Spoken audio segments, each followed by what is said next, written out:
Padre, te damos gracias porque eres bueno, Señor, y tu misericordia es grande. Te alabamos, te bendecimos, te damos gracias. Reconocemos que eres nuestro todo, que sin ti no podemos, Señor, ni existir, ni respirar. Nos has dado la vida, nos has dado la salud, nos has dado todo lo que tenemos y todo lo que no tenemos nos lo has prevenido. Te damos gracias porque por tu misericordia tus juicios no nos han caído encima. Damos gracias porque tu amor y tu misericordia nos ha dado todo lo que necesitamos. Damos gracias porque nos has hecho hijos tuyos y con tu misericordia nos has abrazado en nuestra vida. Pido por una bendición especial para mi esposa, que tú puedas actuar en su espíritu, tú la bendigas, la guardes, la protejas, la llenes de tu presencia de tu espíritu, Señor, y que seas tú el que sana, seas tú el que toque, guarda la presencia de Dios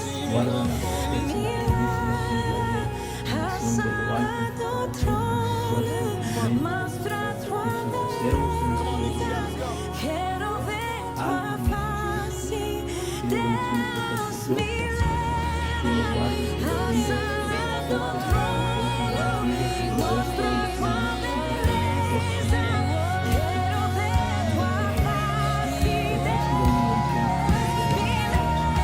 lo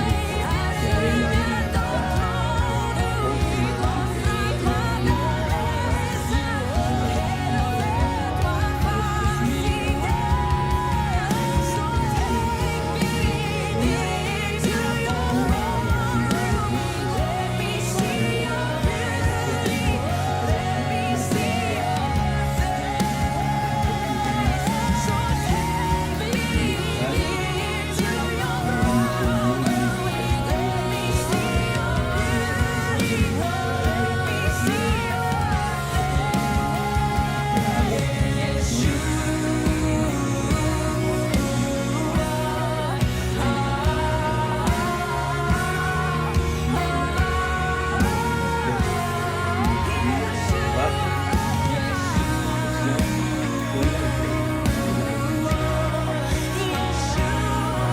de todos nosotros aquí te pedimos, Señor, que nos des una bendición en nuestro hogar, después aquí en nuestro hogar, nos has ofrecido de manera, nos has dado el alimento todos los días, el techo, nos has dado el trabajo y todo.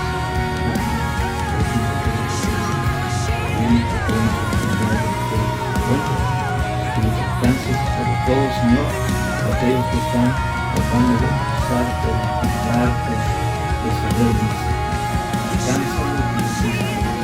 te pido por aquellos que están predicando la verdad de nuestro mundo, que le den las fuerzas, las energías, que los desmanes, los desastres no den de libertad.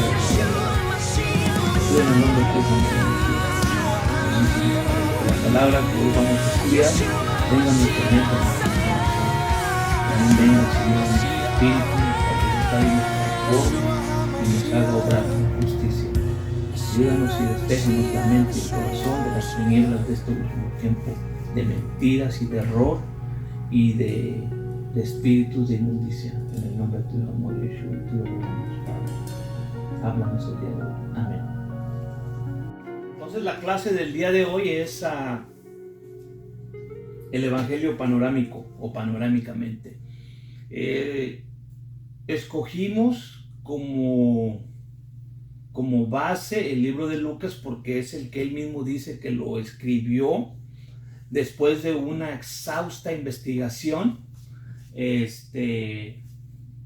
cronológicamente, con evidencias, y trae, ya saben, algunos personajes de política para establecer los tiempos, se van a entrelazar. Amén.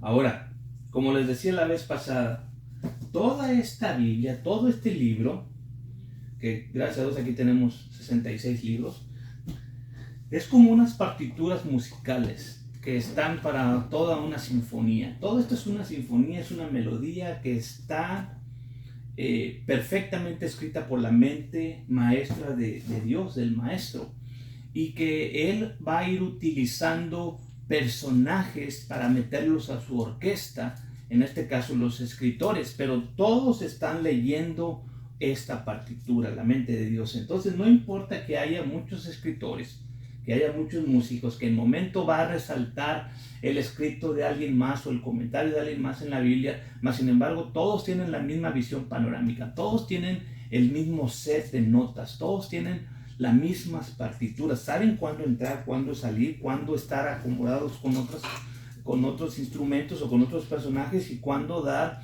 o aportar algo extra, algún matiz en toda esta historia.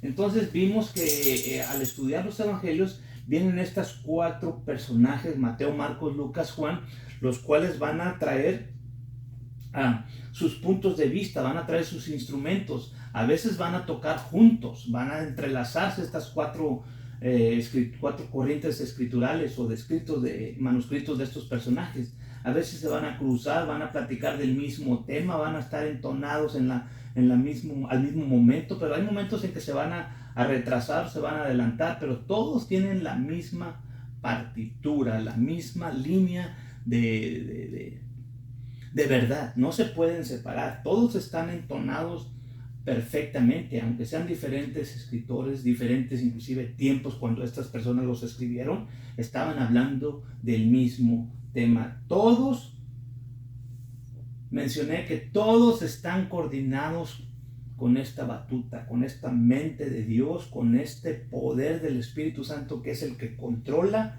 que es el que le ha inspirado a todos los escritores de la Biblia, ya sea del Antiguo Testamento o Nuevo Testamento. Entonces, desde Génesis hasta Apocalipsis es todo un panorama, es solamente un solo libro, es una sola melodía que está armoniosamente escrita y todo es perfecto.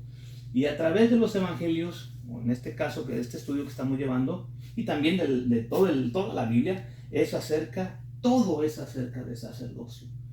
Todo es acerca de quién intercede por quién y quién es el intercesor y quién es el que está oyendo las intercesiones y por quién se está intercediendo y por qué hay la necesidad de una intercesión. Entonces vemos desde el principio en toda la Biblia que Adán, el primer hombre, pecó y tiene la necesidad de un intercesor, de una intercesión, de un sacrificio, de una cobertura. Y ya vimos que aparece a la escena el primer sacerdote siendo un Dios mismo. Después de la caída mata un animal en representación de que una piel ensangrentada lo podía cubrir de las excusas que él mismo se estaba poniendo de la razón que había pecado. Entonces sabemos por la historia y por la Biblia que hemos estado leyendo en este último tiempo que todo fue acerca de sacerdocio. Siempre existieron sacerdotes desde ahí, desde el huerto. Estuvieron luego Abel, Caín, vemos que los primeros empezaron a hacer sacrificios, empezaron a ministrar, a hacer ofrendas. ¿Por qué? Porque tenían esta mentalidad sacerdotal, que había la necesidad de hacer un sacrificio.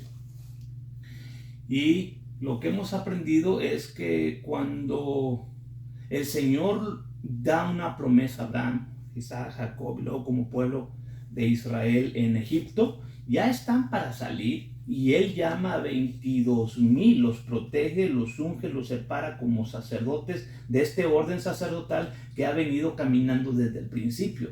Antes de que existieran los sacerdotes arónicos o levitas, había un sistema sacerdotal. Entonces el Señor levantó estos sacerdotes según el orden de Melquisedec y estaban ministrando hasta el momento en que él estaba a punto de culminar todo esto con el sacerdocio Melquisedec. Viene y les da el pacto, y cuando les da el pacto, cuando les da la promesa, cuando les firma el matrimonio, ya aprendimos que el día triste de la historia de Israel como pueblo, como lo que somos, traje esta figura, este día.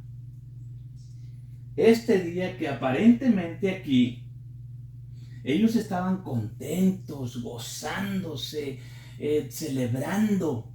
Y porque se los habían anticipado un día antes a Aarón, diciendo, mañana es fiesta para Yu, Hei, Ba, Hei. Y lo pregonó toda la noche, y estos personajes, todo este pueblo, los 600,000, sin contar niños y mujeres, estaban preparándose para celebrar a Elohim, porque Dios es la palabra Elohim, el Elohim que nos sacó de la tierra de Egipto. Y estaba ahí el pueblo de Israel, el día más oscuro del pueblo de Israel. En realidad ellos estaban tan alegres que no sabían que ese día las tinieblas los estaban cubriendo. Por eso es que es engañoso. Este tiempo puede ser ahorita muchas tinieblas, y a lo mejor va a ser el día más glorioso que se manifiesta el Señor. Todo lo contrario de que era lo más glorioso, sin saber que realmente lo que estaban haciendo, estaban quebrando el pacto. Y ahí estaba Aarón, desde una noche antes pregonándolo. Un Aarón que ni siquiera había sido ordenado como sacerdote, porque hasta después casi un año, cuando ya se fabrica el tabernáculo, es cuando por 7 días está siendo ordenado. Están recibiendo la transferencia. Todos los Melquisedec están a punto de entregar el sacerdocio a Melquisedec, a los levitas, a los sacerdotes arónicos, que sería toda su descendencia. Y ahí está él haciendo de las suyas cuando todavía ni siquiera era sacerdote. Entonces ya sabemos que esa vaca de oro, y este es uno de los que se han encontrado, las tipos de figuras de cómo podría haber sido ese becerro de oro, fue el parteaguas, fue algo tan oscuro que marcó a Israel, donde este sacerdocio Melquisedec que viene funcionando, un sacerdocio de paz y de justicia, como el mismo Melquisedec, que también es un rey de paz y un rey de justicia, rey de Salem, se termina o se corta ahí, y Dios instituye un sacerdocio arónico.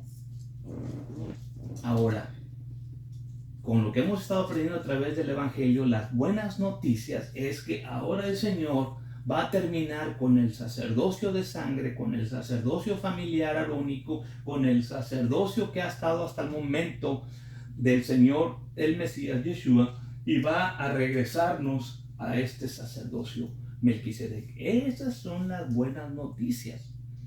Y en lugar de que el pueblo y los sacerdotes arónicos estuvieran contentísimos de que estamos a punto de regresar a la perfección, estaban enojados cuando el Señor les manifestó: el Señor me ha ungido como el sacerdote Melquisedec para regresarlos al pacto.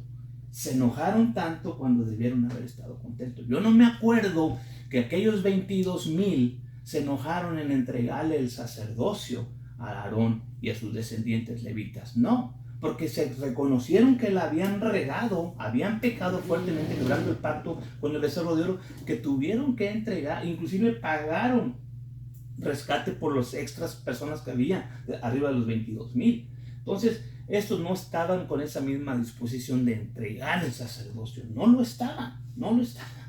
Y les traje aquí, de los que le he hablado, nada más les he mencionado. Yo sé que a veces mencionamos cosas, pero todo tiene un fundamento. Todo está grabado en la historia.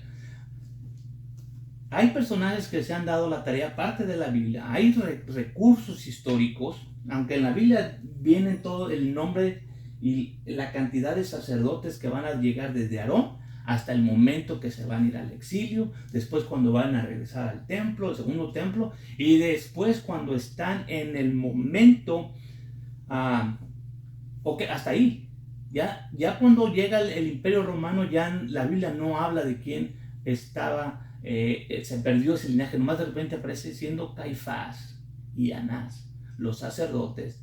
El Señor le decide hablar a Juan. Entonces, como que hay una brecha ahí de que no sabemos qué pasó. Pero gracias a Dios hay otros escritos históricos.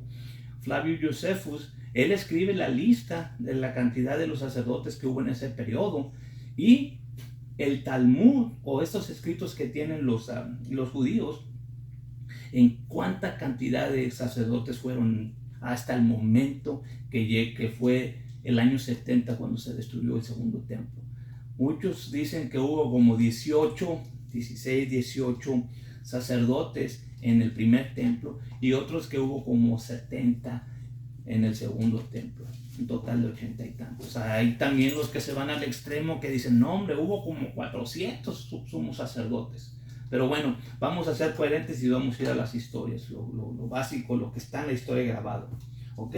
La Biblia, y aquí les voy a traer 3 pantallas para más o menos a ver por qué a partir de ese momento oscuro empieza este sacerdote arónico y sus hijos a ser los sumos sacerdotes. La Biblia va a llegar hasta el último sacerdote mencionado en la Biblia en el tiempo de Alejandro, va a ser Johanán, y después Yahúa o Yeshua ben Johanan, el hijo de Johanán, en el 400 más o menos. Porque supuestamente hay un silencio, ¿verdad? Pero hay un silencio de registros bíblicos que no los tenemos a la mano. Pero históricamente se sigue escribiendo la historia. No crean que nos desaparecimos del mundo y volvimos a caer aquí de repente al tiempo de Yeshua. Entonces todos estos son los sacerdotes que van a venir en el tiempo de Alejandro, de los Ptolomeos, de los Antíocos, y van a venir el Ononías, Simón, todos estos personajes, el 200, el 185 antes de Cristo. Y aquí en este periodo, miren aquí en el 172 viene un personaje llamado Meneleo, hermano de un Simón que estaba acá arriba. Es el primer sumo sacerdote que no es de la línea de Sadoc. Así que aquí ya empiezan las cosas en ese tiempo, que es ¿y cómo sabemos eso? ¿Cómo se comprueba eso? Porque están los escritos de los macabeos, que no queremos leer, pero ahí están. Pues viene el periodo de los hasmoneos. Todos estos son los sacerdotes descendientes de esos macabeos. Y ahí están Judas Macabeo, Jonathan Macabeo, Simón, Hircanos, pero todos estos fueron ya empezados a ponerse, no siendo descendientes. Inclusive estos no solamente querían ser sumos sacerdotes, pero se declaraban reyes y mataban a los fariseos que se oponían, mataban a los religiosos que se oponían, dicen, no, es que el sacerdote sí puede ser levita, aunque ya ni siquiera podamos comprobar que eres de Aarón, pero eres levita, pero no puedes ser rey y sacerdote. Fíjense el concepto, aunque estaban cada quien en su oscuridad, los fariseos tenían algo claro: nadie podía ser rey y sacerdote. Y fue la razón que mataron a muchos sacerdotes que se oponían a que el sumo sacerdote podía ser rey. Y ahí estaban los Hircanos, los Aristóbulos y los Alejandros, todos estos queriendo ser rey y sacerdote, pero por eso es que hubo sus primeras revueltas, hasta que llega la época que ya van a venir los romanos, y ahí están los últimos descendientes de los hasmoneos,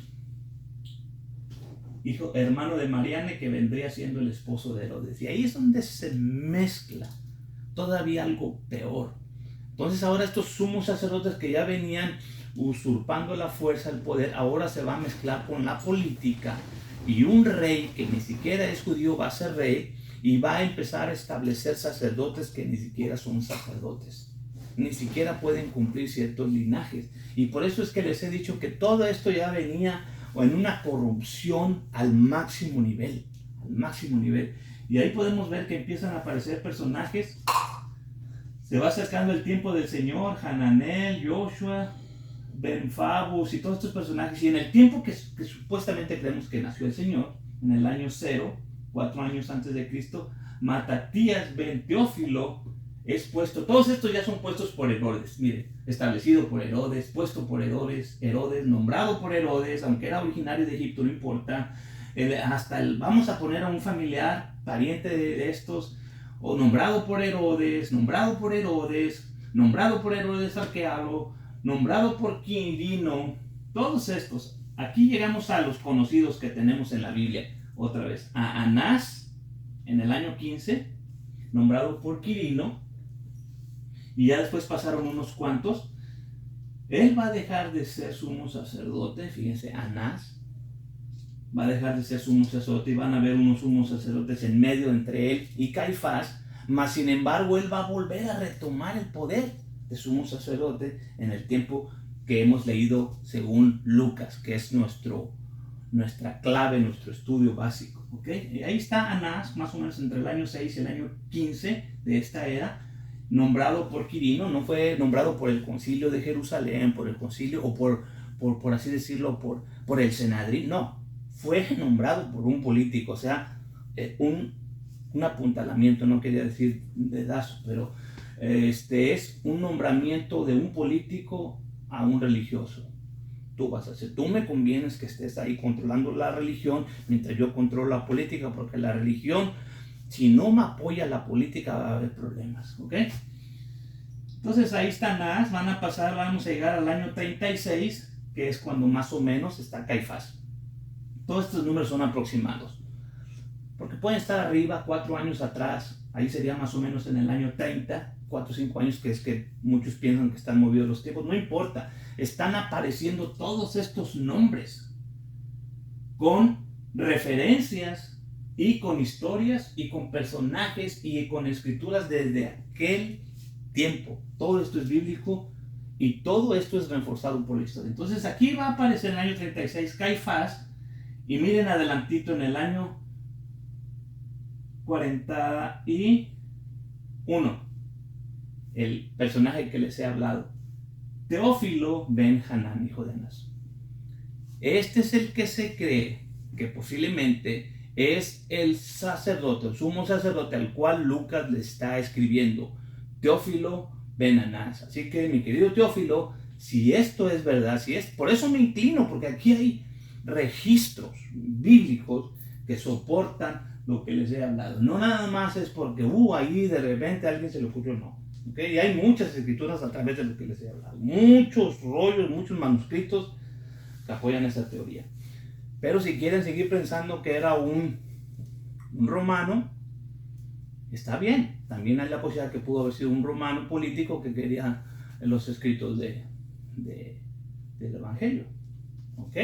O la otra también que me inclino, que posiblemente Teófilo era todos aquellos que amaban a Dios. También está bien, no importa. Así que llegamos aquí es donde llegamos en nuestra clase. Cuando el Señor es bautizado, ¿verdad? Y recibe enfrente de una multitud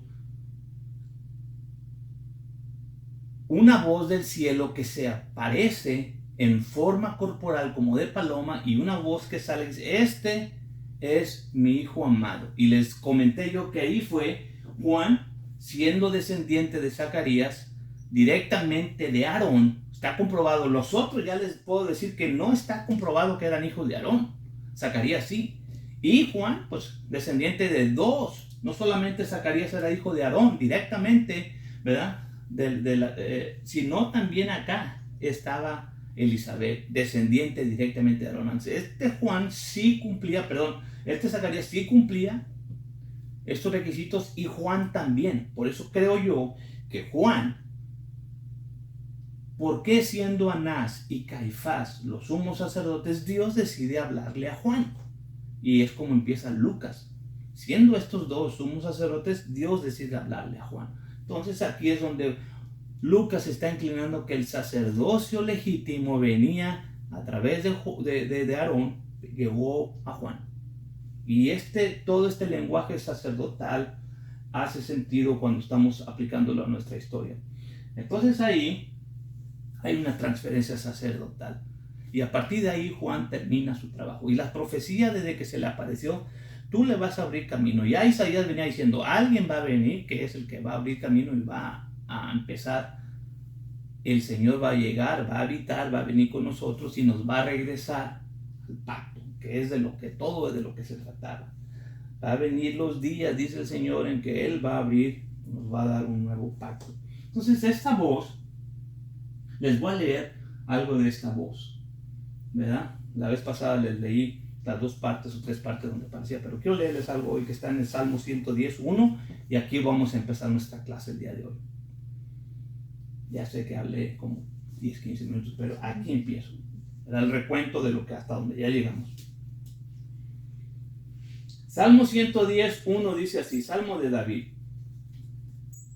Jehová dijo a mi Señor, Yu-Hei Bajei le dijo a mi Señor, a mi Adón: siéntate a mi diestra en tanto que pongo a tus enemigos por estrado de tus pies. Entonces, David empieza con esta visión, viendo al Señor, al Yuhei Bajei, diciéndole al Adón, al maestro, siéntate a mi diestra. Entonces, hay alguien sentado a la diestra de Yuhei Bajei, de acuerdo a este David. La vara de su fortaleza enviará Jehová desde Sión. Domina en medio de tus enemigos, tu pueblo le será de buena voluntad en el día de tu poder. En la hermosura de la santidad desde el seno de la aurora tienes tú el rocío de tu juventud. Juró Jehová, junto su mano, no se va a arrepentir. Y aquí, esto es lo que habló el Señor cuando juró. Tú eres sacerdote para siempre, según el orden de Melquisedec. Lo sentó a un lado y le dice, tú eres sacerdote para siempre, según el orden de Melquisedec. ¿A quién? Al que está sentado a la diestra de Yuhei Bajei. Ahora, el 110.5 va a empezar con esto. El Señor a tu diestra. Entonces, a la diestra, ¿quién está? Vimos allá arriba que dice Adón. Pero aquí el 110.5 dice, Yuhei Bajei está a la diestra. Lo que dicen los manuscritos hebreos. Así que Yuhei Bajei sentado en el trono, y a la diestra está Yuhei Bajei, y él va a herir a los reyes en el día de su furor. Esto es sorprendente lo que está diciendo aquí. Porque no solamente el Señor, el Mesías, el que está a la derecha, va a ser un sumo sacerdote según el orden de Melquisedec, sino que también es Yuhei Bajei, según muchas escrituras. Nomás les quise traer este. Vamos a leer Hebreos 5. ¿Por qué traje esta escritura aquí del Salmo 110? Y la vez pasada nomás les leí Isaías. Porque hoy quiero que veamos que la voz del cielo está haciendo referencia a ser el sumo sacerdote. Porque el que haya sido que escribió Hebreos, muchos se decían por mucho tiempo que había sido Pablo. Yo no me inclino ya que haya sido Pablo. Otros habían dicho que era Lucas. Tampoco me inclino por la manera que escribió, pero me inclino más que pudo haber sido Apolos. Pero nadie sabe, ¿ok? Porque no puso al empezar, yo soy fulano de tal y se los escribo a fulano de tal. Nomás dice a los hebreos, ¿ok? Y va a empezar aquí en el capítulo 5:1 con esta frase, 5:1 en adelante. Hoy vamos a leer mucho de Hebreos, aunque la clase es Lucas, porque vamos a tener que hacer una pausa aquí antes de continuar. Porque si seguimos pensando que el Señor en la cruz, después de su muerte, es cuando el Señor lo hace sumo sacerdote, vamos a perder todo lo demás. Porque todo pontífice, y esta palabra ahí pontífice es sumo sacerdote, no me quedaron terceros, pero supongo, tomado de entre los hombres, es constituido a favor de los hombres, en lo que a Dios toca, para que ofrezca presentes y sacrificios por los pecados, que se puede compadecer de los ignorantes y extraviados, pues que él también está rodeado de flaqueza, refiriéndose a los sumos sacerdotes según el orden levítico. ¿Okay? Y por causa de ella debe, como por sí mismo, así también por el pueblo, ofrecer por los pecados. Entonces él aquí va a hacer la separación de estos dos sacerdocios. ¿Ok? Ni nadie toma para sí la honra, sino el que es llamado de Dios como Aarón. Entonces, él viene y dice, nadie debió haber sido sumo sacerdote, sino como dijo Dios, por orden, por dabar. ¿Se acuerdan aquel estudio por orden, la palabra dabar, que se pasaba por la palabra, por la imposición de manos? Bueno, sigue siendo aquí lo mismo. Nadie, según este sacerdocio, podía ser sacerdote si no era de Aarón, descendiente de Aarón, y que Dios lo había instituido. ¿Ok? 5:5. Así también va a ser la comparación de los sacerdocios. ¿En qué momento eran instituidos sacerdotes? Si eras descendiente de Aarón, podías tomar el sacerdocio arónico. Así también el Mesías no se glorificó a sí mismo. Estamos hablando del sacerdocio. No se glorificó a sí mismo haciéndose pontífice, haciéndose sumo sacerdote. Mas el que le dijo, tú eres mi hijo, yo te engendré hoy. Está trayendo lo que Lucas mencionó en el bautizo. En ese momento el que le dijo, tú hoy eres, esa palabra te engendré hoy, a partir de hoy. ¿Ok? Como también dice en otro lugar, y aquí va a traer, y aquí ya estamos diciendo cuándo se hizo Mesías, perdón, el Mesías cuando se hizo pontífice o sumo sacerdote, según el que está escribiendo el libro de Hebreos. Cuando la voz le dijo, tú eres mi hijo amado. ¿Ok? Como también dice en otro lugar. ¿En cuál otro lugar? En el que acabamos de leer, el Salmo 110. Como también dice en otro lugar, tú eres sacerdote eternamente según el orden de Melquisedec. Él está trayendo aquí las dos escrituras y las está juntando cuando el Señor recibe el sumo sacerdocio. Y esa es la palabra pontífice, archerius, high priest, sumo sacerdote, sumo sacerdote, sumo sacerdote. Entonces eso no hay debate. ¿Okay? Así que la voz, lo que está haciendo el escritor de Hebreos es la voz en el bautizo, la voz que se apareció cuando el Espíritu Santo en forma corporal como de paloma dijo, tú eres mi hijo. Él la está comparando con la voz de la ordenación sacerdotal en el Salmo 110, del 1 al 5, lo que leímos. Entonces estamos viendo aquí que esas dos voces es lo mismo. También así el Mesías no se hizo sumo sacerdote a sí mismo. La voz lo hizo sumo sacerdote según el orden de Melquisedec, porque tenía que ser una voz, un dabar, como por orden, por el hablar. Alguien tenía que ordenarlo, y quién más que Dios lo iba a ordenar ahí cuando apareció esa voz y dijo, tú eres mi hijo amado. Entonces a partir de ahí, del bautizo, él queda ordenado como sumo sacerdote. Hay una transferencia sacerdotal. No fue igual como venía siendo, porque era diferente dejar un legado o pasar un sacerdote, un sumo sacerdocio de Aarón a un hijo de Aarón, un hijo de Aarón a su hijo de Aarón, y así irse pasando. Aquí hay una transferencia, porque va a cambiar el linaje, va a cambiar el orden. Venía siendo un orden arónico, un orden levítico, ahora va a ser un orden según Melquisedec, porque sabemos que Jesús, Yeshua, no era arónico, no era de la orden de Aarón, porque él era de la tribu, como se creía, de la tribu de Judá. Así que él no podía ser sumo sacerdote según el orden arónico establecido después de la vaca de oro. No podía ser un sumo sacerdote arónico. ¿Por qué? ¿Por qué? Porque si hubiera sido un sacerdote y ahí él queda como sumo sacerdote, ahora él va a tener que cumplir todos los mandamientos que no solamente eran para la gente, sino que también para los sacerdotes. ¿Se acuerdan cuando les platiqué que Zacarías cumplía todos los mandamientos como persona normal, como un hebreo normal, pero encima había otros mandamientos que nada más aplicaban para los sacerdotes arónicos?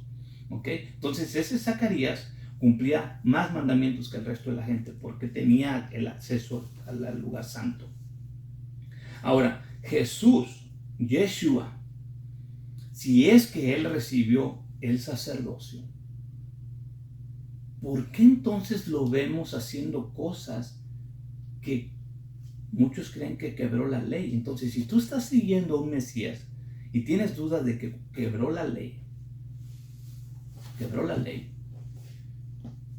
estamos hablando de antes de que él muera, ¿ok? Estamos hablando que para los que creen que en la muerte se termina la ley, que la sangre del Mesías ha acabado la ley, ¿ok? Los que creen que hasta que él muere se separan los antiguos y los nuevos testamentos. Estamos hablando de las personas que por mucho tiempo creímos que en ese momento era la transferencia. Bueno, entonces, ¿qué va a pasar con el Mesías antes de morir? Que está caminando en la tierra y que está haciendo cosas extrañas. a los ojos de los que están ahí, que no están entendiendo. ¿Por qué? Porque no estábamos entendiendo esto que hoy les voy a compartir. Para mí, para ustedes y mis hijos aquí lo están oyendo. ¿Okay? Porque que vamos a tener problemas con un Mesías que ha recibido el sumo sacerdocio, según el libro de Hebreos, según Lucas, en el momento del bautizo, y va a caminar ahora como sacerdote, violando leyes sacerdotales. 5:12, porque ahí fue donde nos quedamos, en Lucas 2:5. Después de la pesca milagrosa y de haber llamado a Pedro, a Andrés, a Juan, a Jacobo y a Natanael, ¿ok? Aconteció que estando él en una ciudad, he aquí un hombre lleno de lepra, el cual viendo a Jesús, postrándose sobre su rostro, le rogó diciendo: Señor, si quieres, puedes limpiarme. Entonces Yeshua, que ya ha caído el Espíritu Santo sobre él, que ya ha sido ungido, que la voz ya ha dicho: tú eres mi sacerdote según el orden de Melquisedec, extendiendo su mano le tocó.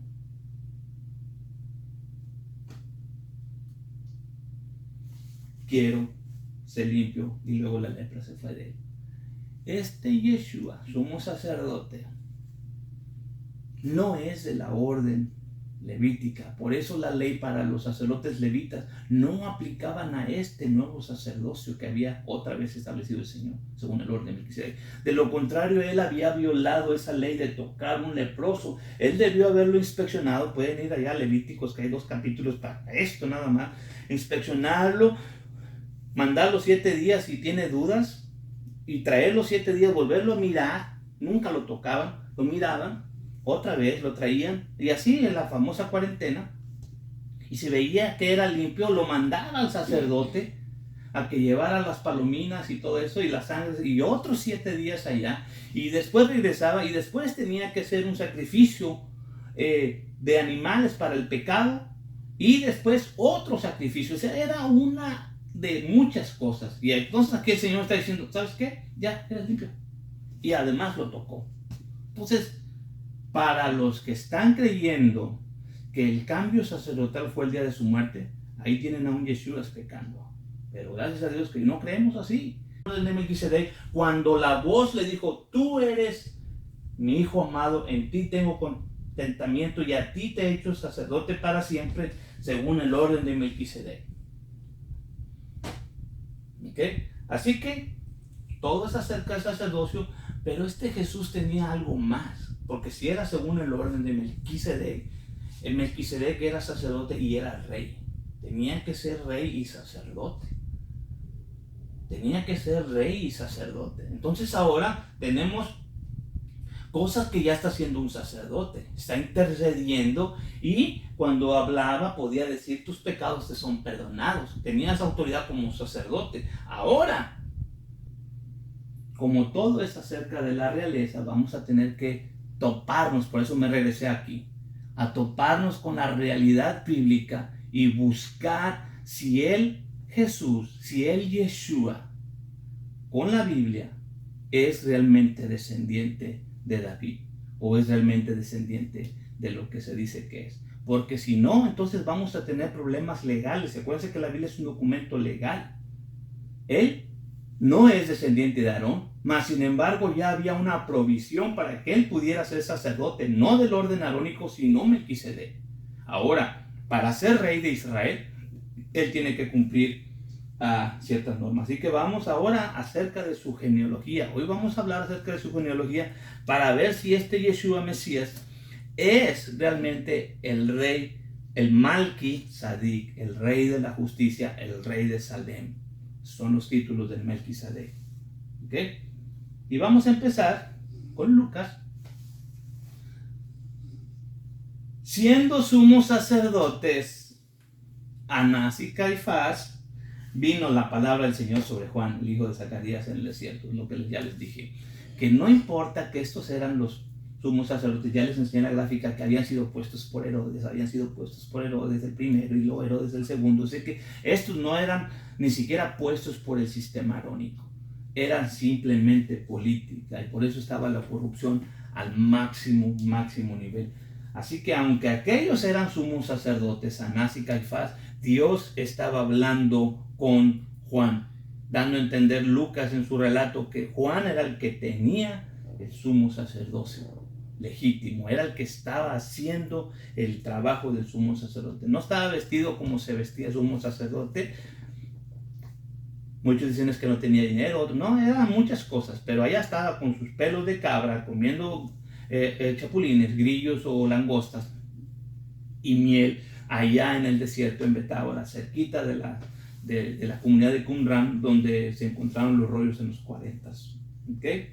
Así que nos vamos a ir hasta Lucas 3:22 en adelante. Dice así: descendió el Espíritu Santo sobre él en forma corporal como de paloma, y fue hecho una voz del cielo que decía: tú eres mi Hijo amado, en ti me he complacido.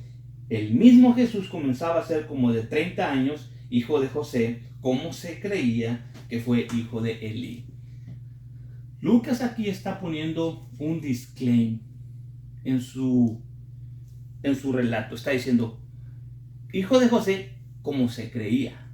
O sea, y va a nombrar a todo como la gente creía. No como él está creyendo, sino como se creía, mi querido Teófilo. ¿Ok?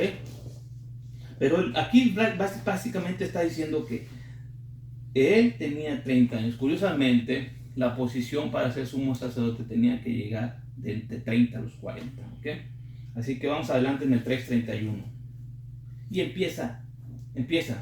Vamos a regresarme, perdón, aquí. Que hijo de Elí, ¿verdad? Entonces él va a decir su relación de este Jesús.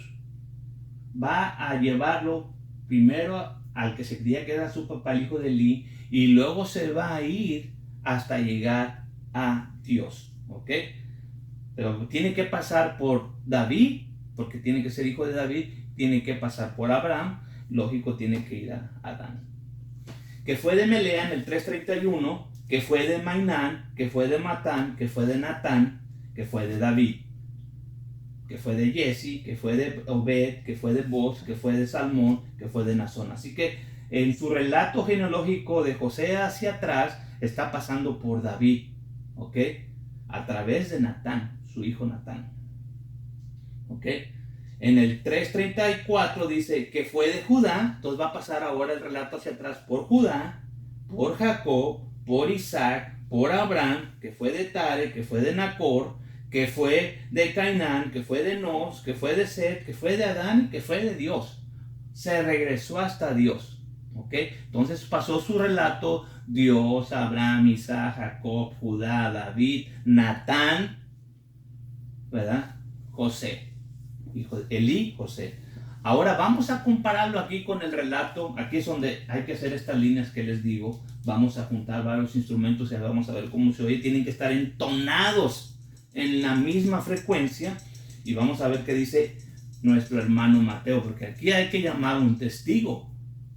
Es de 2 o más testigos, con todo tiene que estar establecido. Vamos a traer a nuestro hermano Mateo al estrado y nos va a empezar luego en el 1:1, libro de las generaciones de Jesucristo, hijo de David, hijo de Abraham.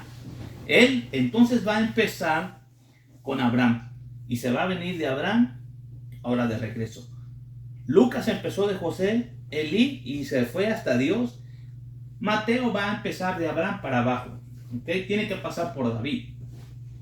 Y dice: Abraham engendró a Isaac, Isaac engendró a Jacob, Jacob engendró a Judá y a sus hermanos. 1:6. Jesse engendró a David. Ya llegamos ahí, cruzamos las dos genealogías. Sabemos que los dos personajes están diciendo que pasan por Abraham, Isaac y Jacob y pasan por David. Y el rey David engendró a Salomón, que fue mujer de Urías. Entonces aquí ya no es David y Natán, aquí es David y Salomón. Entonces estas dos líneas las vamos a seguir. ¿Ok? Ahora es Salomón, ya no fue Natán, perdón.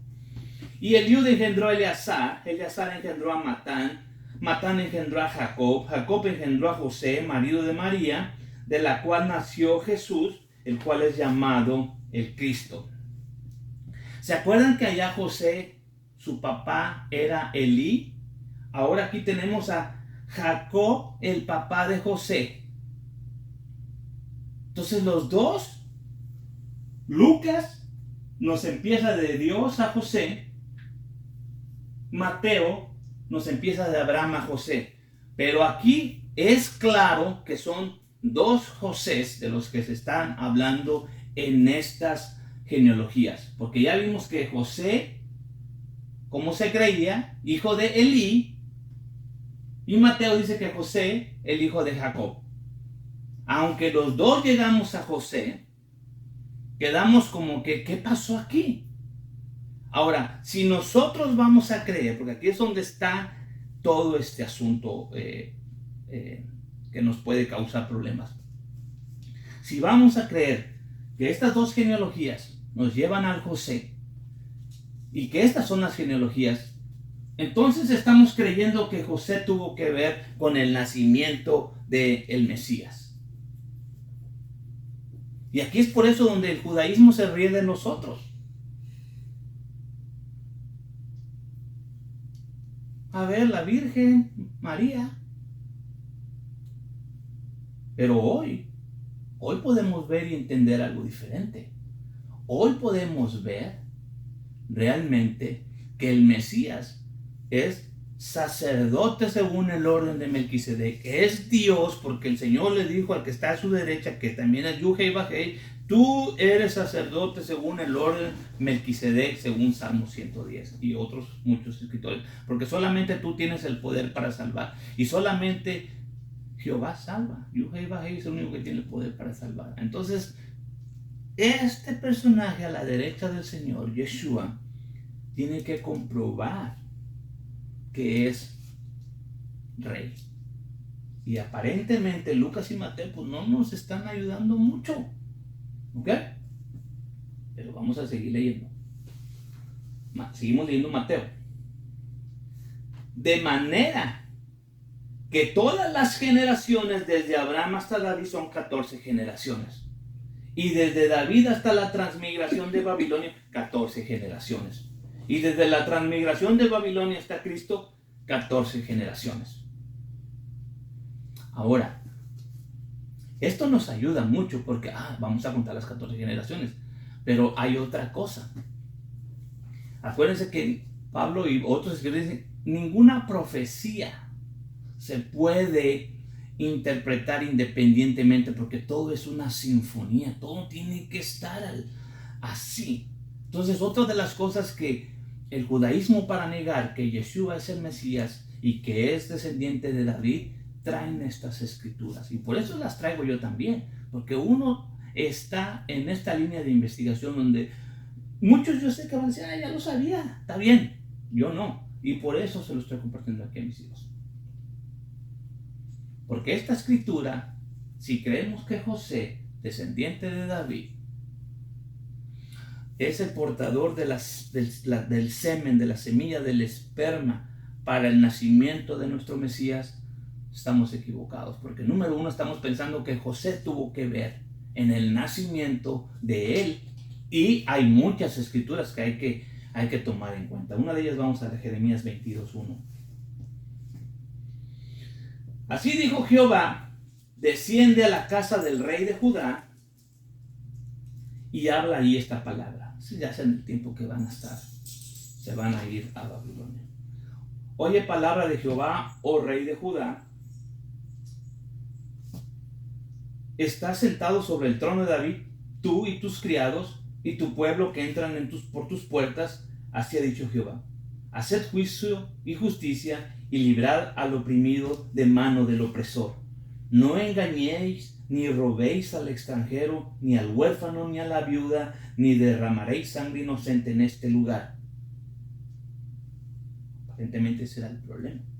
Porque si efectivamente hicieres esta palabra, los reyes que en lugar de David se sientan sobre su trono, entrarán montados en carros sin caballos por las puertas de esta casa, ellos y sus criados y su pueblo. Pero ya sabemos que eran opresores esos reyes. Mas si no oyeres estas palabras, por mí he jurado, dice Jehová. Que ya cuando Dios levanta la mano y va a jurar, aquí hay que ponerle atención en qué es lo que va a jurar. Que esta casa será desierta. Porque así ha dicho Jehová, 22:11. De Salum, el hijo de Josías, el rey de Judá, que reina por Josías, su padre, que salió de este lugar, no volverá acá jamás o más. Antes morirá en el lugar a donde va, donde lo van a transportar, y no verá más esta tierra. 22, 29, 22, 30, tan fuerte. Dice, tierra, tierra, tierra, oye palabra de Jehová, así ha dicho Jehová, y escriban lo que será este hombre privado, hablando del rey, privado. Este hombre, descendiente de David, va a ser privado. Se acabó. Hombre a quien nada sucederá prósperamente en todos los días de su vida, porque ningún hombre de su simiente, de su linaje, de su esperma, que se sentará en el trono de David y que se enseñoreare sobre Judá será jamás dichoso. Y el nacimiento, me regreso. Esta profecía está poderosa. Todos estos últimos reyes de Judá, ya olvidémonos de los del norte, ya sabemos que andaban poniendo reyes de todo el mundo. Pero estamos hablando acá de los reyes que venían descendientes de Judá, en Judá. Ya cuando viene Jeremías a decirles, estos reyes, háganse esto, y que todos estaban corrompiendo, todos estaban haciendo alianzas con Egipto, haciendo alianzas con los asirios para salvarse de Nabucodonosor. El Señor dijo, ¿saben qué? Ustedes, en lugar de estar regresando al pacto, arrepintiéndose, han estado matando a nuestros profetas, han estado matando a la persona que les está dando la puerta para salir del problema. Encima están oprimiendo al pobre, y ahí vimos que el sacerdocio estaba colaborando con todo eso. Entonces, ¿sabes qué? Nadie de tu simiente se va a sentar en el trono de David. ¿Qué? Bueno, díganme ustedes si después de la transmigración hubo otra vez un reinado como el que había habido. O díganme si ahorita hay un reinado de Israel, ahorita, o después de la destrucción del segundo templo, o a un Herodes. Ya les demostré que todos estos querían ser reyes. Antes de que viniera el Señor querían ser reyes y no calificaban, porque era toda una, se compraban los puestos.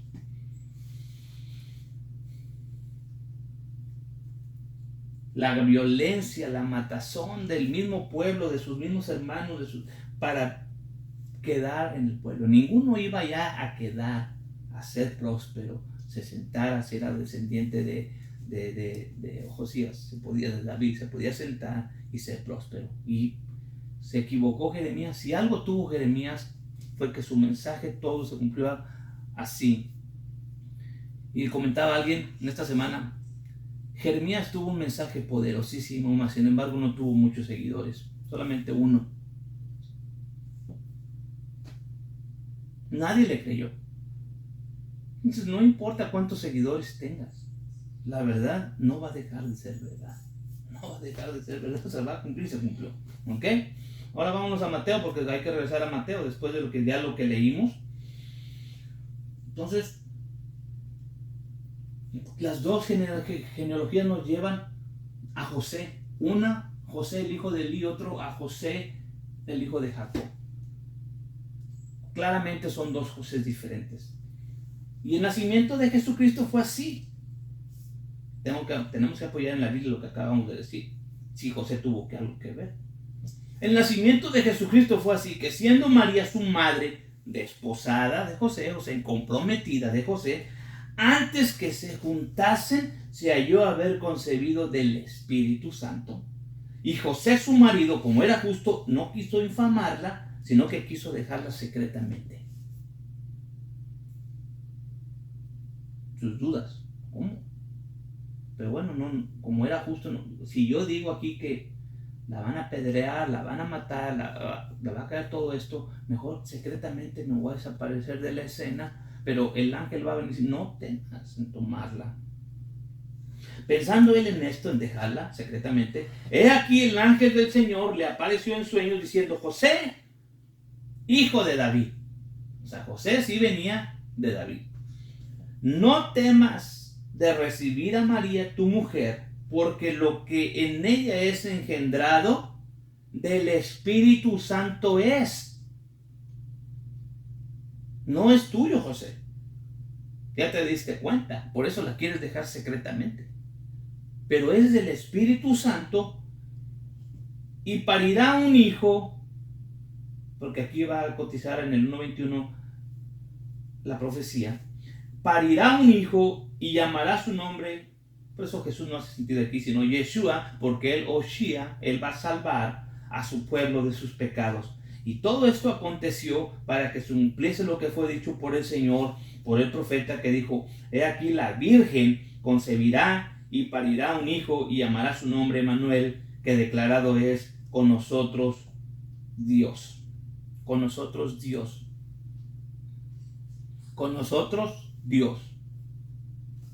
Este sacerdote que está a la derecha, que Yuhei Bajei está sentado a la derecha, Yuhei Bajei ahora va a estar adentro de María, Dios con nosotros. Y despertando José del sueño, hizo como el ángel del Señor le había mandado, recibió a su mujer y no la conoció. Y si no tuvo relaciones sexuales con ella, hasta que parió a su hijo primogénito y llamó su nombre Yeshua, llamó su nombre Jesús. ¿Ok? Entonces, por eso este personaje, ¿cómo puedes decir entonces que es un Melqui, un rey de justicia? Un rey. ¿De dónde agarra él? Porque hay que cotizar todas las otras escrituras. El Señor está ahí con David. David le dice: Señor, te quiero construir un templo, porque he visto mi casa y todo lo que me has dado, y veo dónde está el arca, veo la tienda, y quiero construirte un templo. No, es que no hay manera de que pueda contenerse tu gloria, pero danos la oportunidad. Dice: no, te voy a intercambiar eso. Mejor te voy a decir que tú vas a colaborar para que venga un personaje que va a ser un rey de Israel para siempre. Entonces, ¿qué pasó con esa promesa? Si ya estamos viendo que estos dos José, el hijo de Eli y el hijo de no se metieron con María. ¿Qué pasó aquí? ¿Qué pasó aquí?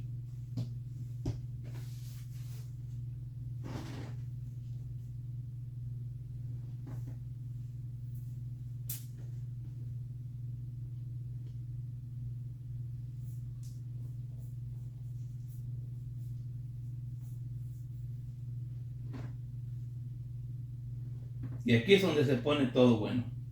Con esto vamos a acabar. Ustedes van a tener que hacer sus investigaciones.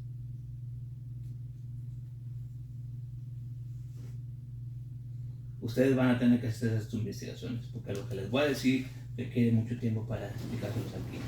Pero los voy a llevar aquí, de regreso, a esta escritura. De manera que, Mateo 1:17, de manera que todas las generaciones desde Abraham hasta David son 14 generaciones. Desde David hasta la transmigración de Babilonia, 14 generaciones.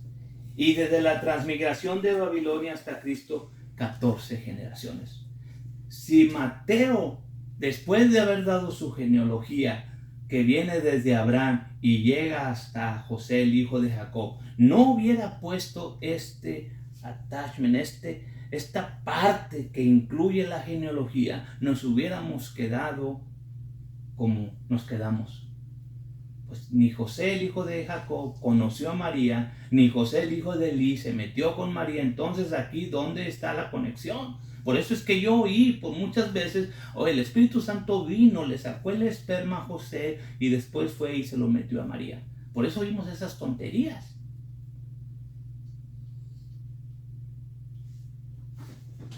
Estamos diciendo que Dios, ahorita se va a amarrar todo. Abran su Biblia ahí en Mateo 1:17. Mateo 1.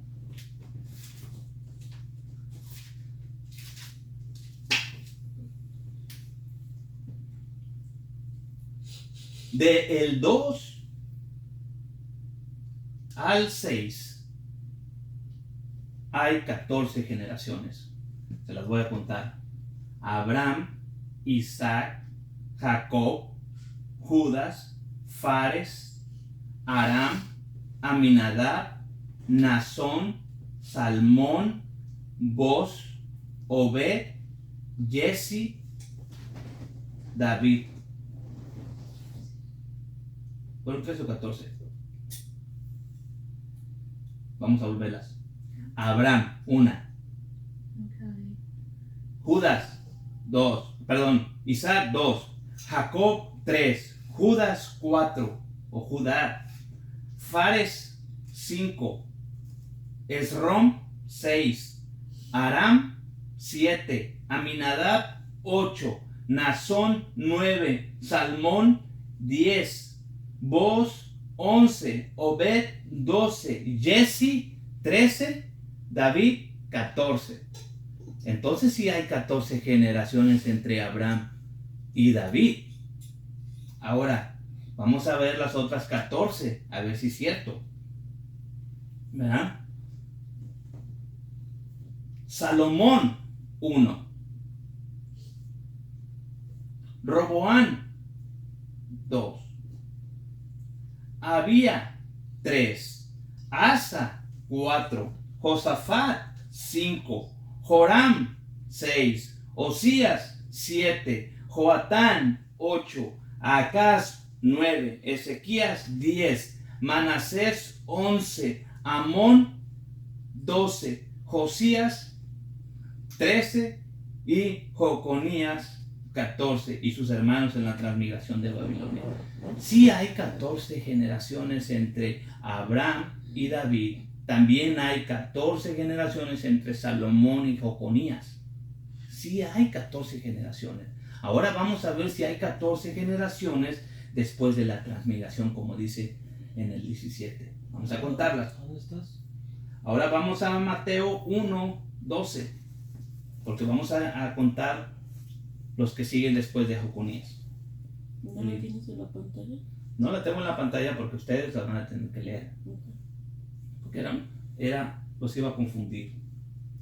No, ustedes los pueden contar en su casa o aquí, ustedes pueden contar aquí en la Biblia. Así como lo estoy contando, es fácil irlo siguiendo. Así que ahora ya están regresando de la transmigración y el Joconías tiene su primer linaje, que es Salatiel 1, Zorobabel 2. Y sí se menciona que Zorobabel quiso volver a hacer algo ahí cuando regresan, pero no hizo mucho, no hizo nada en comparación de los que ya habían hecho. Y acuérdense que cuando regresan, ya no regresan con un rey, sino que los persas les mandan a través de Ciro gobernadores, como ¿se acuerdan de Esdras? ¿Se acuerdan de Nehemías? Ya no, otros no recuerdo ahorita los gobernadores que mandó, pero ya no eran reyes. Mas sin embargo estos siguen siendo linaje de... Por eso es que Jeremías, el poder de Jeremías, ya no va a haber rey. Y ningún descendiente de este Jeconías tiene nada que ver. Y ya lo vimos, que ninguno de esos tuvo que ver con el nacimiento del Mesías. Mas sin embargo vamos a contar las generaciones. Salatiel 1, Zorobabel 2, Abiud 3, Eliasim 4, Azor 5, Sadoc 6, Akim 7, Eliud 8, Eleazar 9, Matán 10, Jacob 11, José 12 y Jesús 13. A ver, ¿qué pasó aquí?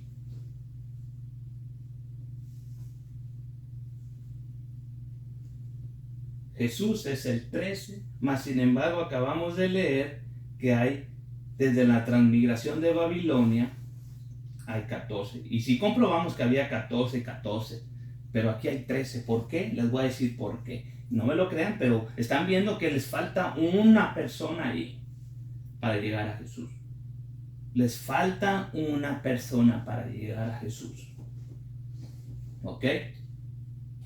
La omitieron o está ahí porque ya vimos que José, hijo de Jacob, y el otro era José, hijo de Eli. El José, esposo de María, como se creía, no era este José, porque en aquel José de Lucas, como se creía, el padre de Jesús, que era, como nos han dicho, carpintero, que la palabra no es carpintero, es tectónico, que viene de la palabra piedra, trabajador de piedra, un tectón, trabajador, un constructor. De ahí viene la palabra arquitectura, trabajador de piedra. Y si ustedes van a Capernaum, donde vio el Señor las casas y la construcción, todas eran de piedra. Pero bueno, sigan creyendo que era un carpintero ahí que está cepillando. José era un contratista de piedra, ¿okay? Un constructor, un personaje que hacía casas, ¿okay? La palabra tectón está ahí en griego. Pero aquí está, este José que está en Mateo, nos hace falta un personaje. Y aquí es donde sí es ADN de David, mas sin embargo no tuvo nada que ver este José. ¿Por qué? Porque aquí se les ocurrió poner en la traducción, pero gracias a Dios que encontraron los escritos y manuscritos hebreos antiguos de este Mateo, que nos da la clarificación de qué se trata aquí. Porque por mucho tiempo, como no hay una conexión entre Jesús y José, se ha dicho muchas cosas. Se han dicho muchas cosas. Inclusive mencionan hasta el leribato, que no tuvo, que se metió con otro, tomó el nombre del papá. Muchas cosas para completar estas 14 generaciones. Pero aquí vemos que nada más hay 13. Para cumplir 14 es necesario inventar otras cosas. Mas sin embargo ya sabemos que algo no va a cambiar. José no se metió con María. La única manera que se acomoda perfectamente todo esto es el escrito en hebreo de Mateo, que Jerónimo dijo: yo vi un escrito de Mateo, pero también existe en griego. Pero el Mateo hebreo nos clarifica todo esto, que dice así: Eliud engendró a Eleazar, Eleazar engendró a Matán, Matán engendró a Jacob, Jacob engendró a José, el padre de María, en lugar de marido, porque hay dos palabras para marido, básicamente es Hatán o Hatán. También Baal, en una ocasión o dos se menciona como marido, pero aquí es como en griego nos echa a perder muchas cosas, pudo haber sido un error, pero aquí realmente la palabra aquí era padre, era el padre de María. Entonces, si Jacob es el 12, Jesús es el 13 si no ponemos a María. Entonces el 12 sería José y el 13 Jacob. Entonces Jacob sería el 13, el 12, 11, 12, 13. Jacob sería el 11, José sería el 12 y Jesús el 13. Nos falta uno para llegar a las 14 generaciones. Pero si ponemos nosotros, porque aquí quedó incluida María, si podemos Jacob el 11, José el 12, padre de María, engendró a María, 13, Jesús 14. Una palabra resuelve todo. Quitar la palabra marido y ponerlo y entenderlo como realmente está escrito en el hebreo, en el Mateo hebreo, que dice el padre de María. Entonces Jacob le pasa el ADN a José. Este no es el José hijo de Eli, esposo de María como se creía. Aquel linaje llegó a José. Lucas llegó a José, pero este es el linaje que llega a Jesús. Este es el linaje que llega a Jesús. Este es el ADN. La sangre pasa por Jacob, después pasa por José, después pasa por María, y María con el ADN de David, viene Dios con el Dios mismo y la engendra. Entonces este Dios, este Mesías, va a ser rey a través del ADN de la sangre de María, porque el esperma no es de José, es Dios mismo engendrando a María. Y resuelve el problema. Para mí lo resuelve, pero todo eso es necesario, porque si no, no vamos a entender esto.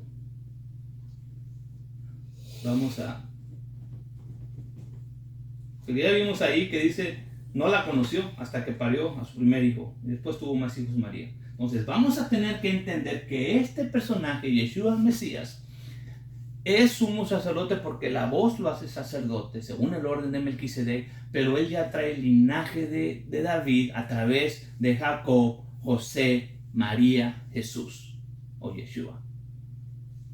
y así él tiene derechos legales a ser rey y sacerdote. Si no, sería todo un fraude, y por eso se ríen el judaísmo y otras religiones anticristos, porque no saben esto. Y nosotros nada más sí lo aceptamos, pero cuando se nos enfrentan con esas preguntas, nomás nos decimos y salimos con esas cosas, o hubo una inseminación para salirnos del hoyo. Vamos a leer Hebreos 5:7, ahí vamos a agarrar la palabra y aquí vamos a terminar. Esto es lo que va, esto es lo importante. Vamos a leer mucho para terminar, pero agarren su Biblia, Hebreos 5:7. Voy a empezar, pero con la pantalla donde termine, vamos a seguir leyendo, ¿ok? En la pantalla. No, están en la Biblia. Sigan viendo esta foto, esta figura, porque cuando cae esa escritura que dice, aquí se ha cumplido, yo soy sumo sacerdote, según el orden de Melquisedec, ellos decían, entonces este es rey y sacerdote. Todos los circanos, todos los macabeos que querían rey, ser y sacerdote, querían usurpar esta posición. Pero aquí está el legítimo que podía ser rey y sacerdote. 5:7. Podemos leer todo, pero vamos desde el 5:7.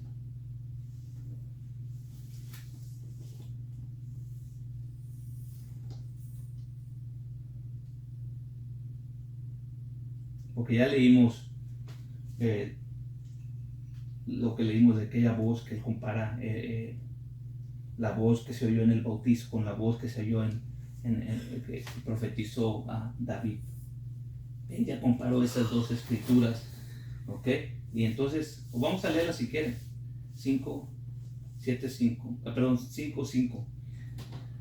Asimismo, el Mesías no se glorificó a sí mismo, no se hizo a sí mismo sumo sacerdote, sino cuando se hizo sumo sacerdote, el que le dijo, tú eres mi hijo, yo te he engendrado hoy.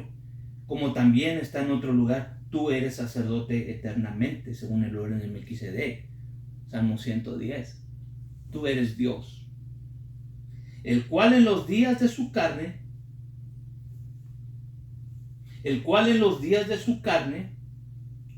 aquel otro sacerdote, Melquisedec el primero, o uno de los primeros, sabemos que era Shem,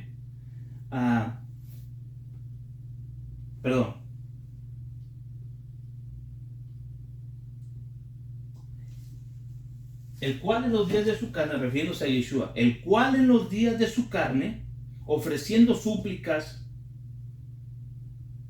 con gran clamor y lágrimas al que le podía librar de la muerte, fue oído por su reverencial miedo, y aunque era hijo, aquí lo está amarrando, aunque era el hijo de Dios, aunque José no había tenido nada que ver, sino que ya sabemos que María nada más fue la depositora donde el Señor puso al Mesías adentro a nacer ahí, por lo que padeció y aprendió la obediencia, y consumado vino a ser la causa eterna de la salvación a todos los que le obedecen, nombrado de Dios sumo sacerdote según el orden de Melquisedec, del cual tenemos mucho que decir y dificultoso de declarar, por cuanto son flacos para oír. Porque debiendo ser ya maestros a causa del tiempo, tenéis necesidad de volver a ser enseñados cuáles sean los primeros rudimentos. O sea, no podemos hablar de este sacerdocio, no se había podido hablar de este sacerdocio porque queríamos seguir en los rudimentos y que nos estén repitiendo lo que ya sabemos para sentirnos cómodos y no nos afecte que oír algo que no sabemos. Porque debiendo ser ya maestros a causa del tiempo, tenéis necesidad de volver a ser enseñados cuáles sean los primeros rudimentos de la palabra de Dios, y que habéis llegado a ser tales que tengáis necesidad de leche y no de manjar sólido. 5:13, que cualquiera que participa de la leche es inhábil para la palabra de la sadik, de la justicia, porque es niño, mas la vianda fuerte es para los perfectos, para los que por la costumbre tienen los sentidos ejercitados, discerniendo o discerniendo entre el bien y el mal. 6:1. Por tanto, dejando la palabra del comienzo en la doctrina de Cristo, vamos adelante a la perfección, no echando otra vez el fundamento. Y aquí dan los temas que siempre se repiten y queremos estar escuchando solamente. Arrepentimiento de obras muertas, la fe de Dios, la doctrina del bautizo, la imposición de mano, la resurrección de los muertos, el juicio eterno. Bueno, esto haremos a la verdad si Dios lo permite, porque es imposible que los que una vez fueron iluminados y gustaron del don celestial fueron hechos partícipes del Espíritu Santo, y asimismo gustaron la buena palabra de Dios y las virtudes del siglo venidero, y recayeron, sean otra vez renovados para el arrepentimiento, crucificando de nuevo para sí mismo al Hijo de Dios y exponiéndoselo al vituperio. Muchas veces vino sobre ella. ¿No? Es cut off. Ok, me voy a regresar, por eso es que aquí estaba yo. 6:7. Me voy a ir desde el 6:3, 6:4. Eso me temía, porque los vi que estaban muy abiertos. Porque es imposible que los que una vez fueron iluminados y gustaron del don celestial y fueron hechos partícipes del Espíritu Santo, asimismo gustaron la buena palabra de Dios y las virtudes del siglo venidero y recayeron, sean otra vez renovados para arrepentimiento, crucificando de nuevo para sí mismo al Hijo de Dios y exponiéndolo al vituperio. Porque la tierra que embebe el agua, que muchas veces vino sobre ella y produce hierba provechosa a aquellos a los cuales es labrada, recibe bendición de Dios.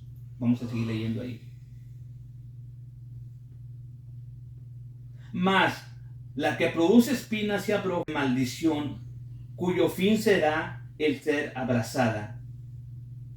Pero de vosotros, oh amados, esperamos mejores cosas y más cercanas a la salvación, aunque hablamos así, porque Dios no es injusto para olvidar vuestras obras y el trabajo de amor que habéis mostrado a su nombre, habiendo asistido y asistiendo aún a los santos. Mas deseamos que cada uno de vosotros muestre la misma solicitud hasta el fin para el cumplimiento de la esperanza, que no os hagáis perezosos, pero seamos imitadores de aquellos que por la fe y la paciencia heredan las promesas. Porque prometiendo Dios a Abraham, no pudiendo jurar por otro mayor, juró por sí mismo, diciendo: de cierto te bendeciré, bendiciendo, multiplicando te multiplicaré. Y así, esperando con largura, aquí este escritor está trayendo que esto de lo que se trata ahora, de este sacerdocio, lo está amarrando con la promesa de Abraham. Esto es lo que él está tratando de decir aquí, que todo se trataba de sacerdocios. Ya se acabó el sacerdocio arónico, ahora el Señor es sacerdote según el orden de Melquisedec. Ahora regresamos a las promesas de Abraham. Esperando en largura, ánimo alcanzó la promesa, porque los hombres ciertamente por el mayor que ellos juran, y porque el Señor no había nadie más que alto que él, entonces él jura por sí mismo. Porque los hombres ciertamente por el mayor que ellos juran, y el fin de todas sus controversias es el juramento para confirmación, por lo cual, queriendo Dios mostrar más abundantemente a los herederos de la promesa la inmutabilidad de su consejo, interpuso juramento, para que por las cosas inmutables, en las cuales es imposible que Dios mienta, tengamos un fortísimo consuelo los que nos acogemos a trabarnos de la esperanza propuesta. Ven, aquí está la proposición, a lo que Él nos está proponiendo, la cual tenemos como segura y firme ancla del alma, y que entra hasta dentro del velo, donde entró por nosotros como precursor Yeshua, hecho el sumo sacerdote eternalmente según el orden de Melquisedec. Porque este Melquisedec, rey de Salem, sacerdote de Dios, ya estoy en el 7, del Dios Altísimo, el cual salió a recibir a Abraham, ¿Ven cómo está amarrando todo? Ya hubo un cambio sacerdotal.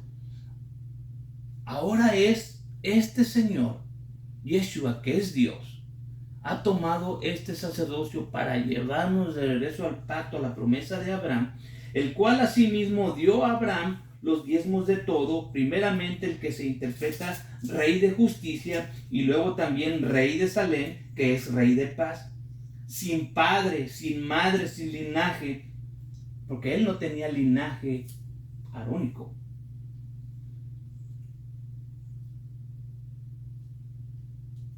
Permanece sacerdote para siempre.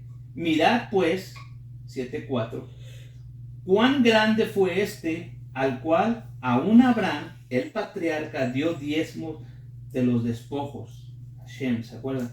Y ciertamente los que de los hijos de Leví toman el sacerdocio, refiriéndose al otro sacerdocio arónico, de ellos, de los que toman el sacerdocio de Aarón, toman el sacerdocio, tienen mandamiento de tomar del pueblo los diezmos según la ley. Entonces aquí está hablando de la ley. Aquellos sacerdotes según la ley reciben los diezmos de todos los demás. Es a saber de sus hermanos, aunque también hayan salido de los lomos de Abraham, mas aquel cuya genealogía no es contada de ellos, de quien, de los levitas, Shem, tomó a Abraham los diezmos y bendijo al que tenía las promesas. Y sin contradicción alguna, lo que es menos es bendecido de lo que es más. Entonces él está contraponiendo aquí los dos sacerdocios. Aunque Abraham le pagó los diezmos a Shem, sacerdote según el orden de Melquisedec, aquí adentro estaba Leví. Entonces Leví estaba ofreciendo los diezmos a Shem. Y el mayor sacerdocio, aquí está haciendo esto, sacerdocio mayor es el sacerdocio Melquisedec, sacerdocio menor era arónico. Entonces este es el que puede ser bendecido por este. Entonces este bendijo a este, que es Abraham, porque estaba pagando sus diezmos. Yo sé que esto está un poco complicado, pero vamos a seguir. Y sin contradicción alguna, lo que es menor es bendecido de lo que es más. Aquí ciertamente los hombres mortales toman los diezmos, mas allí aquel del cual está dado testimonio que vive. Y por decirlo así, en Abraham fue diezmado también Leví, que recibe los diezmos, porque aún estaba en los lomos de su padre cuando Melquisedec le salió al encuentro. Ahora, si la perfección era por el sacerdocio levítico, porque debajo de él recibió el pueblo la ley, ¿qué necesidad había aún de que se levantase otro sacerdote según el orden de Melquisedec y que no fuese llamado según el orden de Aarón? Pues mudado el sacerdocio, cambio en el sacerdocio, es necesario que se haga también una transferencia de la ley.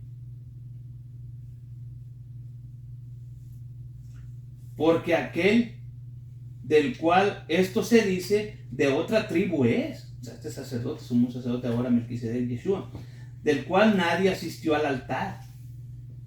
Porque notorio es que el Señor nuestro nació de la tribu de Judá, sobre cuya tribu nada habló Moisés tocante al sacerdocio. Y aún más manifiesto es, si a semejanza de Melquisedec se levanta otro sacerdote, el cual no es hecho conforme a la ley del mandamiento carnal, sino según el poder de la vida indisoluble, pues que da testimonio de él, tú eres sacerdote para siempre según el orden de Melquisedec. Vuelve a traer el Salmo 110. El mandamiento precedente, cierto, se abroga. O sea, el mandamiento anterior, el sacerdocio anterior, queda abrogado junto con su ley. Porque nada perfeccionó la ley, mas hízolo la introducción para una mejor esperanza por la cual nos acercamos a Dios. Por lo tanto, no fue sin juramento, porque los otros, refiriéndose a los sacerdotes arónicos, no lo hacían con juramento. O no recibieron juramento, nomás necesitaban ser hijos de Aarón. Y después de la corrupción necesitaban tener dinero, que alguien los apoyara o Herodes los pusiera. Porque los otros ciertos sin juramento fueron hechos sacerdotes, mas este Yeshua, con juramento por el que le dijo, juró el Señor y no se arrepentirá, tú eres sacerdote según el orden de Melquisedec eternamente. Tanto de mejor testamento es hecho fiador Jesús, Yeshua, y los otros, cierto, fueron muchos sacerdotes. Ya les dije cuántos habían sido más o menos, 80 y tantos. Los otros, cierto, fueron muchos sacerdotes en cuanto por la muerte no podían permanecer, mas por cuanto permanece para siempre, tiene un sacerdocio inmutable, por lo cual puede también salvar eternamente a los que por él se llegan a Dios, viviendo siempre para interceder por ellos, porque de tal pontífice nos convenía, santo, inocente, limpio y apartado de los pecadores, y hecho más sublime que los cielos, que no tienen necesidad cada día, como los otros sacerdotes, de ofrecer primero sacrificios por sus pecados y luego por los del pueblo, porque esto lo hizo una vez, ofreciéndose a sí mismo, porque la ley constituye sacerdotes a hombres flacos, mas la palabra del juramento, tú eres mi hijo para siempre, después de la ley constituye al Hijo hecho perfecto para siempre. Y pueden seguir porque Hebreos es todo acerca de esta transferencia sacerdotal. Así que podemos acercarnos confiadamente a este sumo sacerdote.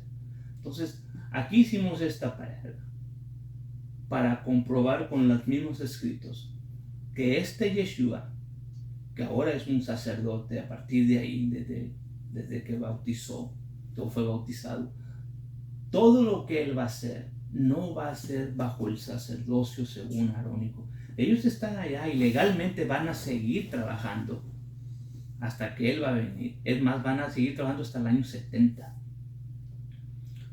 Van a seguir trabajando ahí. Empieza a crecer el sacerdocio según el orden de Melquisedec con sus seguidores. Empieza a crecer, empieza a crecer, empieza a crecer. Uno de los hermanos de Yeshua, Santiago, va a ser el presidente del concilio de Jerusalén, va a levantar un grupo, los cuales va a estar allá en la comunidad de Qumran. Y como ellos ya están entendiendo a este escritor también, ya hubo un cambio en el sacerdocio, ya hubo un cambio en la ley. Ahora tenemos un rey sacerdote, Melquisedec.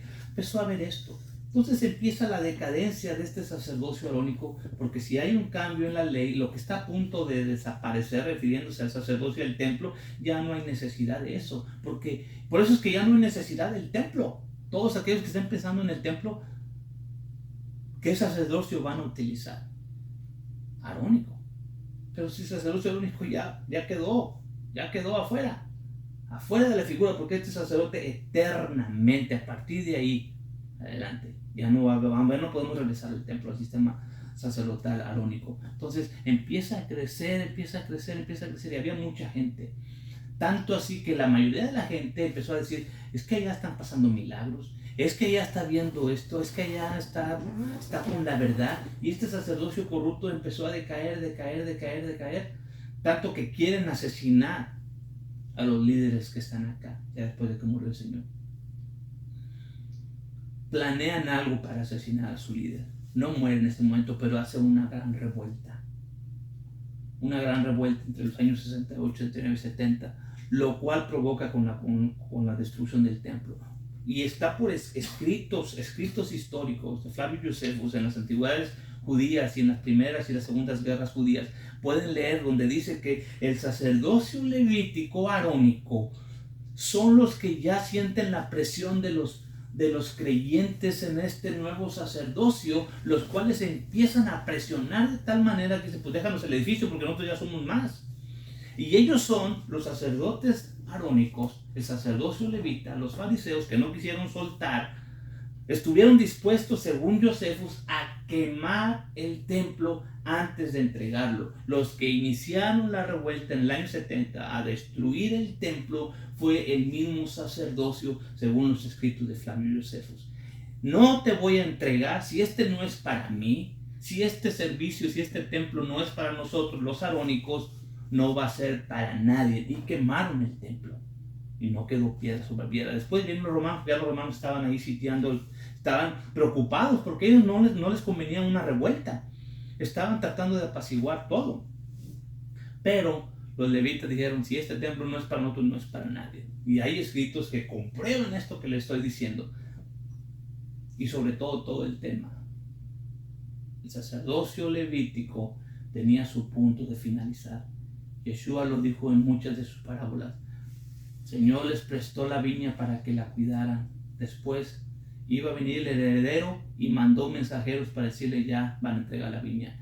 Ustedes estuvieron dispuestos a matar al hijo, al heredero de la viña, llamando de Israel, con tal de no entregarla. Estuvieron dispuestos a, inclusive, dice estos escritos, que cuando le encendieron fuego al templo, saltaban adentro a quemarse juntamente con el templo, en lugar de entregarlo y venir y recibir al sumo sacerdote según el orden de Melquisedec. El día de hoy hay gente que se va a morir en sus edificios, en sus religiones, en sus costumbres, con tal de regresar al pacto, porque para ellos sería traicionar a sus líderes, traicionar sus movimientos, traicionar sus creencias, sus costumbres, sus fe, su paganismo, con tal de despertar esta verdad. Pero gracias a Dios que este sumo sacerdote, Yeshua, se puede compadecer de nosotros, y que si nos arrepentimos, porque todo el mensaje es acerca de arrepiéntete, regresa. ¿Regresar a qué? A Abraham. Porque para eso apareció este nuevo sacerdote, para regresarnos a las promesas de Abraham. Porque si la promesa las hubiéramos recibido a través del sacerdocio arónico, ya no hubiera necesidad de que otro se levantara, otro sacerdote según el orden de Melquisedec. El Señor ha venido como rey, comprobado con lo que leímos en Mateo 100, Lucas, según sus genealogías. José no tuvo nada que ver, María sí, que también era descendiente de David. Pero la semilla fue investida por el Espíritu. Entonces este Mesías tenía linaje real, descendiente de David. Por eso lo que les decían, Jesús, hijo de David, Hosana, sálvanos.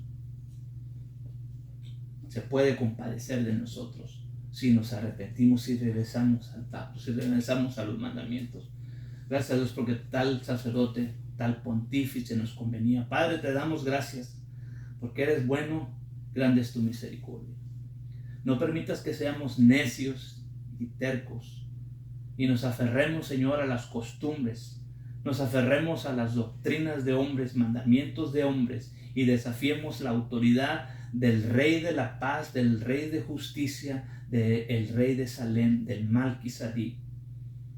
Que nos sometamos a Él, Señor, nos sometamos a su palabra, nos sometamos a su pacto, y vengamos y hagamos las paces con el que tiene el poder, con el que está sentado a la diestra, con el que es Yuhei Bajei, al cual Yuhei Bajei le dijo, tú eres sacerdote eternamente y para siempre.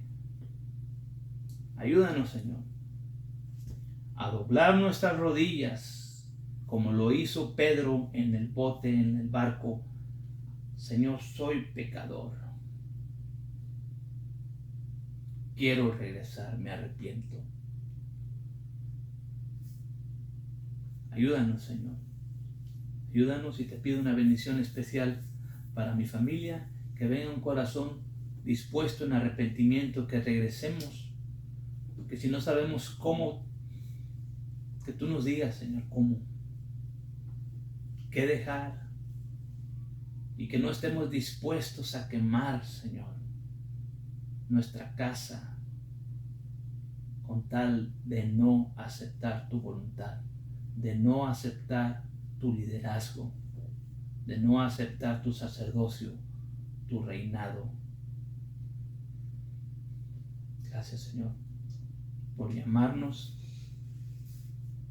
a ser hijos tuyos. En nombre de Yeshua. Amén. Dios les bendiga. Shabbat Shalom. Amén. Él vio mi condición, no era nadie, me hizo uno de su pueblo, real sacerdocio, escogido por Él.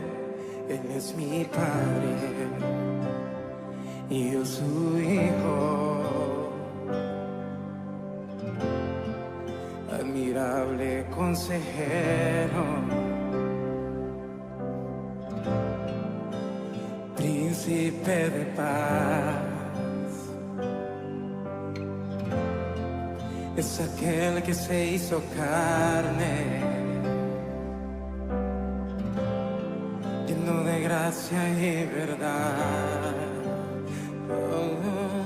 Él vio mi condición, no era nadie, me hizo uno de su pueblo, real sacerdocio escogido por Él. Él es mi Padre y yo su hija. Admirable consejero, príncipe de paz, aquel que se hizo carne, lleno de gracia y verdad. Admirable consejero, príncipe de paz, es aquel que se hizo carne, lleno de gracia y verdad. La deidad se encarnó, tomó forma de hombre, por amor, caminó en humildad y en obediencia sufrió, por amor, la deidad se encarnó, tomó forma de hombre, por amor, caminó en humildad y en obediencia sufrió, por amor. Admirable consejero, príncipe de paz, príncipe de paz, es aquel que se hizo carne, lleno de gracia y verdad. Admirable consejero, príncipe de paz, príncipe de paz, es aquel que se hizo carne, lleno de gracia y verdad. Admirable consejero, príncipe de paz, es aquel que se hizo carne, lleno de gracia y verdad. Es por tu gracia que estoy de pie, solo por ti, amado Dios. Solo es por tu gracia que libre soy, solo por tu gracia.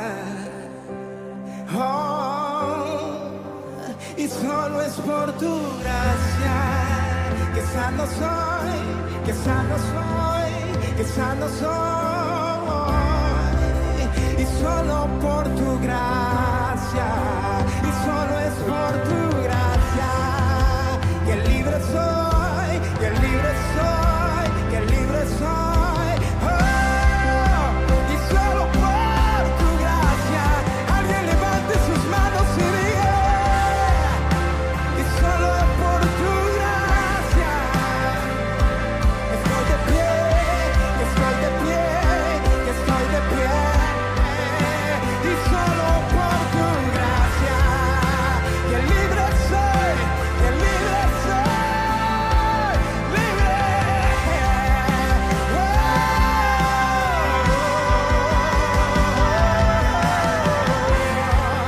Admirable consejero, príncipe de paz, príncipe de paz, aquel que se hizo carne, aquel que se hizo carne,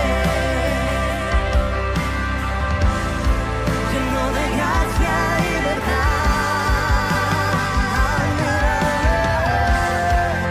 Admirable consejero, príncipe de paz, príncipe de paz. Es aquel que se hizo carne, lleno de gracia y verdad.